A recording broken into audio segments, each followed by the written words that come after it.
Assalamualaikum warahmatullahi wabarakatuh. Perkenalkan, nama saya Zain Bari Yusra, NIM 201030109. Baik, yang pertama pengertian GCS. GCS adalah skala yang dipakai untuk mengetahui tingkat kesadaran seseorang. Dahulu GCS hanya dipakai untuk mengetahui tingkat kesadaran orang yang mengalami cedera kepala. Namun saat ini GCS juga digunakan untuk menilai tingkat kesadaran saat memberikan pertolongan darurat medis. Saat memeriksa GCS, yang dicari adalah respon terbaik. Misalnya saat diberi stimulus dengan terlihat lengan kanan mampu melokalisasi stimulus namun lengan kiri melakukan fleksi abnormal, maka yang dipakai adalah respon lengan kanan. Selanjutnya level kesadaran dalam GCS. Nilai GCS 14-15, kategorinya kompos mentis 12-13, apatis 10-11, sonmonel dan 7-9 sporokoma, delirium dan 4-6 sporokoma. Yang keenam koma. Selanjutnya tingkat kesadaran. Kompos mentis, kesadaran normal, sadar sepenuhnya. Apatis, segera berhubungan dengan sekitarnya, sekitar acuh. Delirium, gelisah, desoransi orang, tempat, waktu, memberontak, berteriak, menghalusinasi.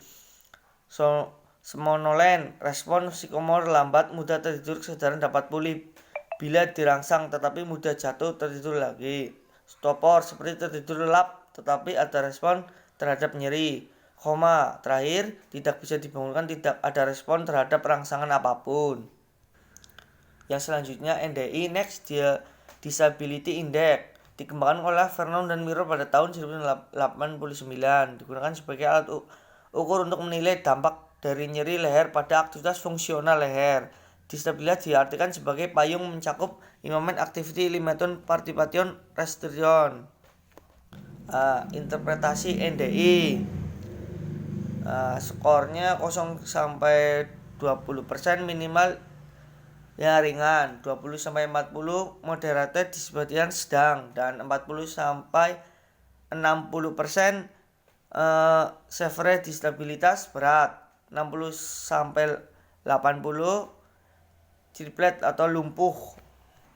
Dan selanjutnya yang ketiga SPADI, Shoulder Pain and Stability Index.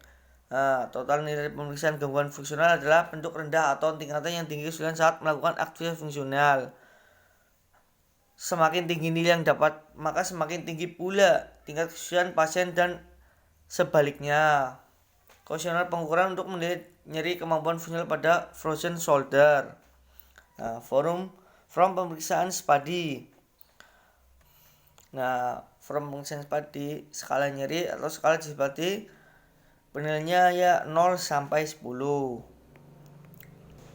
Dan yang selanjutnya Oswerdy Disability Index, diproduksi oleh Jeremy Fairbank dalam fisioterapi pada tahun 1980. Indeks untuk mengukur kecepatan untuk nyeri punggung bawah atau LBP. Selanjutnya skala OD, skor 0-20%, minimal disability. Kemampuannya pasien dapat menjalankan hampir semua aktivitas sehari-hari.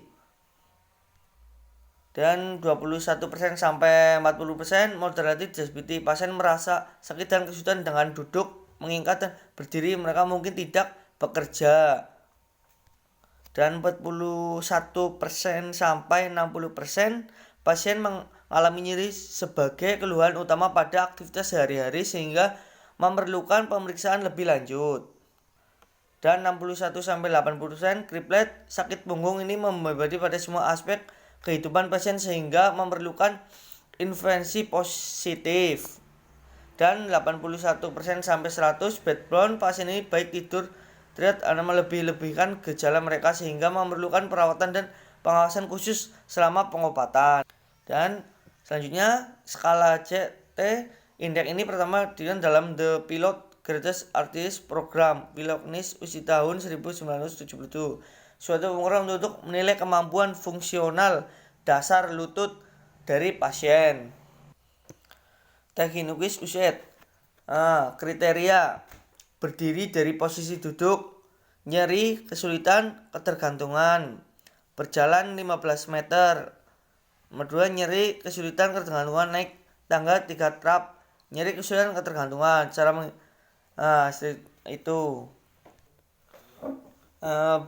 Selanjutnya Bartle Index dan Cut Index. Cut Index sistem penilaian yang disarankan pada kemampuan seseorang untuk melakukan aktivitas kehidupan sehari secara mandiri. Selanjutnya digunakan untuk kemampuan mandiri lansia untuk mandi, berpakaian, toileting, berpindah tempat, konten makan. Sekali yang ditempatkan Cut Index dalam adalah dari 2 kategori. Mungkin cukup sekian dari saya. Wassalamualaikum warahmatullahi wabarakatuh.